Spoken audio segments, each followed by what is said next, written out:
कभी कभी जिंदगी हमें ऐसे मोड़ पर ले आती है जहां पुरानी यादें अचानक जीवंत हो उठती हैं। दिल की धड़कनें रुक जाती हैं और आंखें नम हो जाती हैं, क्योंकि उन यादों में छुपा होता है एक अधूरा रिश्ता, एक टूटा वादा और ढेर सारा पछतावा। दिवाली से ठीक 2 दिन पहले की बात है। दिल्ली के कोने में एक अस्पताल की इमारत तेजी से बन रही थी। मजदूर अपने काम में लगे थे। कोई ईंट ढो रहा था, कोई छत डाल रहा था और कोई छुट्टी की आस में आसमान देख रहा था।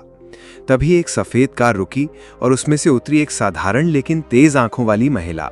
हाथ में मिठाई के डिब्बे, चेहरे पर शांति। वो थी डॉक्टर प्रिया शेखावत, शहर की मशहूर डॉक्टर और उस अस्पताल की मालकिन। लेकिन उस दिन वो डॉक्टर नहीं बल्कि एक इंसान बनकर आई थी, त्योहार की मिठास मजदूरों के साथ बांटने। एक एक करके उसने मजदूरों को बुलाया, मिठाई दी, हालचाल पूछा। हर किसी को लड्डू देते हुए मुस्कान भी बांट रही थी।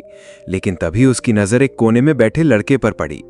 वो सबसे अलग, सबसे चुप और सबसे अकेला लग रहा था। चेहरा दीवार की ओर, पीठ पर मिट्टी के निशान और अंदर कोई टूटी दुनिया। प्रिया ने पूछा, वो कौन है? मिठाई क्यों नहीं ली? एक मजदूर बोला, मैडम, नाम विकास है, हमेशा सबसे पहले आता है मिठाई लेने, लेकिन आज सुबह से चुप बैठा है, न बात न खाना, जैसे गहरी सोच में हो। प्रिया मुस्कुराई, दिवाली सबकी है, बुलाओ उसे। मजदूरों ने आवाज लगाई, विकास आ जा, मैडम मिठाई दे रही हैं। ये नाम सुनते ही प्रिया रुक गई, सांसें धीमी, आंखों में धुंध। वो पल भर में सालों पीछे लौट गई। वही नाम, वही चेहरा, वही रिश्ता जिसे उसने दिल में दफना दिया था।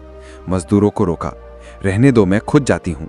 विकास ने नाम सुनकर पीछे मुड़कर देखा और प्रिया को देखते ही ठिठक गया। फिर बिना सोचे भागने लगा। प्रिया चिल्लाई, रुको विकास, लेकिन वो नहीं रुका। इमारत के पीछे गायब हो गया। एक मुलाकात फिर अधूरी रह गई, लेकिन इस बार प्रिया उसे जाने नहीं देना चाहती थी। शाम को गाड़ी में बैठी, हाथ में खाली डिब्बे, दिल में पुराना भरापन। रास्ते भर सोचती रही, क्या वो सच में वही विकास था? अगली सुबह सुपरवाइजर से पता मंगवाया। एक पुरानी चाय की दुकान के पास कमरा, जहां मजदूर किराए पर रहते थे। शाम से पहले प्रिया वहां पहुंची। टूटी सीढ़ियां चढ़कर कमरे के पास बाहर एक बूढ़ी अम्मा चूल्हे पर खाना बना रही थी। पूछा, अम्मा, विकास यहां रहता है? अम्मा मुस्कुराई, हाँ बेटी, अंदर है, लेकिन तबीयत खराब है, कई दिन से बुखार, काम नहीं जा पा रहा। प्रिया ने दरवाजा खोला। अंधेरा कमरा, कोने में बिस्तर पर पड़ा लड़का, आंखें बंद, माथे पर गीला कपड़ा। आंखें खुली तो सामने प्रिया। वो घबरा गया, उठने लगा लेकिन लड़खड़ा गया। आप यहां? प्रिया उसे देखती रही, फिर बोली, तो तुम सच में विकास हो? विकास ने सिर झुकाया, हाँ, लेकिन वो विकास अब नहीं रहा जो तुम जानती थी। प्रिया बैठ गई। मैंने बहुत ढूंढा तुम्हें, तुम्हारे जाने के बाद मेरी दुनिया रुक गई, लेकिन तुम्हारा नाम, आंखें, वो वादा कभी नहीं भूली, लेकिन तुम निभाए नहीं। विकास कांपा, मैं डर गया था प्रिया, तुम्हारे लायक बनने की कोशिश की, लेकिन पढ़ाई छूट गई, नौकरी नहीं मिली, हालात ऐसे बने कि खुद से आंख नहीं मिला पाया। प्रिया की आंखें भर आईं। तुम खुद से कैसे हार सकते थे? मैंने हर दिन इंतजार किया, लेकिन तुम बिना कहे चले गए। विकास बोला, मुझे लगा मैं तुम्हारे सपनों के लायक नहीं, मजदूरी करने लगा और तुम डॉक्टर बन गई। प्रिया ने हाथ पकड़ा, लेकिन वो रिश्ता जो बचपन में बिना शर्त बना, क्या हालात उसे तोड़ सकते थे? विकास चुप, सिर्फ आंखें बोल रही थी। अम्मा ने एक फोटो दी, बिटिया, ये इसके तकिए के नीचे रहता है। प्रिया ने देखा, उसकी स्कूल वाली फोटो। मुस्कुराती प्रिया। वो तस्वीर विकास की ताकत थी। अब कमरे में कोई दूरी नहीं, सिर्फ 2 दिल। प्रिया बोली, अब खुद से भागना बंद करो, मैं आज भी तुम्हें अपनाना चाहती हूँ, जैसे बचपन में बैग उठाते, छत पर टॉफी बांटते, और वो वादा, एक दिन बड़ा आदमी बनूंगा, तुझसे शादी करूंगा। विकास शर्मा गया। वो बचपना था, अब तुम डॉक्टर, में मजदूर। प्रिया ने कहा, मैं इंसान हूं, तुम्हारे दिल से प्यार किया, मेहनत से, सपनों से। विकास ने पानी पिया। बुखार था लेकिन दिल पिघल रहा था। फिर पूछा, तुम्हारे माँ बाप कहाँ हैं? विकास बोला, नहीं जानता, जानना नहीं चाहता, शायद मुझे भूल गए। प्रिया मुस्कुराई, आज सच्चाई बताती हूं, तुम्हारे जाने के बाद उन्होंने बहुत ढूंढा, ना मिले तो टूट गए, मैंने उन्हें सहारा दिया, मामा जी कहकर रखा। विकास हैरान, तो वो जिंदा है? प्रिया ने हाथ थामा, हाँ, और उन्होंने मेरी पढ़ाई, अस्पताल, सब में मदद की, जमीन तक बेच दी। कहते थे, बेटा खो गया लेकिन बेटी मिली। विकास कांप उठा, मैंने उन्हें धोखा दिया, मैं गुनहगार हूं। प्रिया बोली, अगर वो माफ कर सकते हैं तो तुम खुद को क्यों नहीं? उनकी झलक देखनी है तो मेरे साथ चलो। विकास ने सिर हिलाया। एक शर्त, मुझे अपराधी कहना ताकि माफी मांग सकूं। प्रिया ने हाथ पकड़ा। अब देर मत करो। गाड़ी धीरे धीरे दिल्ली की सड़कों पर बढ़ रही थी, लेकिन विकास के मन में तूफान मचा था। उसकी हथेलियां पसीने से भीग गई थीं और आंखें बार बार भर आ रही थीं। वो उस सच्चाई की ओर जा रहा था जिससे वो सालों भागता रहा था। प्रिया ने उसकी तरफ देखा। घबरा रहे हो? विकास ने जबरन मुस्कुराकर कहा, थोड़ा नहीं बहुत। पता नहीं बाबूजी मुझे देखकर क्या कहेंगे। माँ गले लगाएंगी या मुंह घेर लेंगी। प्रिया ने उसके कंधे पर हाथ रखा। तुम्हारे लौटने की दुआ उन्होंने हर दिन की है विकास। आज वो दिन है जब उनकी आंखें मुस्कुराएंगी। गाड़ी एक छोटी सी कोठी के सामने रुकी। प्रिया ने गेट खोला और विकास को अंदर ले गई।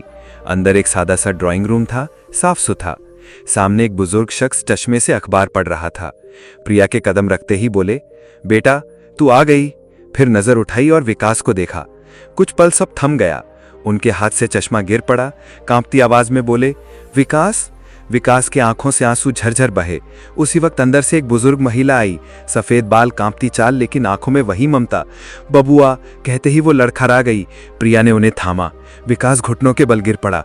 माँ, बाबूजी, मैं आपका बेटा हूँ। वही विकास जो डरकर भाग गया, जो जिंदगी से हार गया, जो आपको छोड़ गया। लेकिन आप मेरे दिल से कभी नहीं गए। माँ ने तुरंत उसे गले लगा लिया। बाबूजी पास आए, दोनों हाथों से उसका चेहरा थामा। कितना बदल गया तू, पर हमारी आंखें तुझे आज भी पहचान लेती हैं बबुआ। विकास रो रहा था, माँ बाबूजी रो रहे थे और प्रिया की आंखें भी नम थीं। कुछ देर बाद सब शांत हुआ। प्रिया ने मुस्कुराकर कहा, अब सब ठीक है, परिवार पूरा है। बाबूजी ने विकास का हाथ पकड़ा। तेरे जाने के बाद बहुत कुछ खोया बेटा, लेकिन जब तू गया तब प्रिया हमारे साथ आई। उसने कभी हमें अकेला नहीं छोड़ा। माँ ने विकास के सिर पर हाथ रखा। हमने सब कुछ प्रिया पर छोड़ दिया। तू चला गया, फिर भी हमने तेरी याद में जीना नहीं छोड़ा। आज तू सामने है तो लगता है जिंदगी ने फिर शुरुआत दी। विकास ने सिर झुकाया। माफ कर दो माँ बाबूजी, अब मैं कहीं नहीं जाऊंगा। आपकी सेवा करूंगा और प्रिया के कर्ज को कभी नहीं भूलूंगा। प्रिया कुछ कहने वाली थी कि बाबूजी ने पूछा, बेटा अब तू और विकास? प्रिया मुस्कुराई। अगर आपकी इजाजत हो तो मैं अपने बचपन के सबसे सच्चे दोस्त से जिंदगी भर का साथ मांगना चाहती हूँ। कमरे में सन्नाटा छा गया, लेकिन यह सन्नाटा बोझ नहीं, भरोसे और भावनाओं से भरा था। बाबूजी ने प्रिया का हाथ थामा। जब तू हमारे घर आई, हमने तुझे बेटी माना। अब अगर तू हमारे बेटे की जीवन साथी बनना चाहती है तो हमें और क्या चाहिए? माँ की आंखों में आंसू थे, लेकिन इस बार राहत और संतोष के। उन्होंने प्रिया को गले लगाया। बेटी तू भगवान का फरिश्ता है, हमारे टूटे घर को जोड़ दिया। विकास चुप था, फिर धीमे से बोला, प्रिया मैं अब भी वही हूं, ना पढ़ा लिखा ना बड़ा ओहदा। क्या तू सच में मुझसे शादी करना चाहती है? प्रिया ने उसकी हथेलियां थामी। विकास, अगर मैं सिर्फ ओहदे और पैसे से प्यार करती तो शायद तुमसे इतने साल जुड़ी ना रहती। मैंने तुम्हारे उस दिल से प्यार किया जो सबके लिए धड़कता है, अपने लिए नहीं। विकास की आंखें भर आई। मैं तुम्हें खुश रख पाऊंगा? प्रिया मुस्कुराई। तुम्हारा साथ ही मेरी सबसे बड़ी खुशी है। कुछ हफ्तों बाद एक सादा लेकिन खूबसूरत विवाह हुआ। कोई शोर शराबा नहीं, सिर्फ अपनापन। गवाह थी वो आंखें जो सालों से इस दिन का इंतजार कर रही थी। विकास अब उसी अस्पताल में मैनेजमेंट की जिम्मेदारी संभालता है। मजदूरों के लिए सुविधा केंद्र शुरू हुआ, जहां गरीब बिना पैसे के इलाज करा सकते हैं। प्रिया अब भी डॉक्टर है, लेकिन उसकी सबसे बड़ी पहचान उसकी इंसानियत है। उसने बचपन कुर्बान किया और जिंदगी की सबसे कीमती चीज पाई, प्यार। कई साल बाद उनके बच्चे पूछते हैं, मम्मी पापा आपकी लव स्टोरी कैसी थी? प्रिया हंसकर कहती है, ये प्यार की नहीं, इंतजार की कहानी थी। मिठाई के डिब्बे से शुरू होकर आंसुओं और जीत की थाली पर पूरी हुई। ये कहानी सिर्फ प्रेम की नहीं, आत्मग्लानि, माफी और इंसानियत की मिसाल है। सोचिए, क्या वक्त के साथ बदल जाना जरूरी है या वक्त के साथ खड़े रहना रिश्तों को और मजबूत करता है?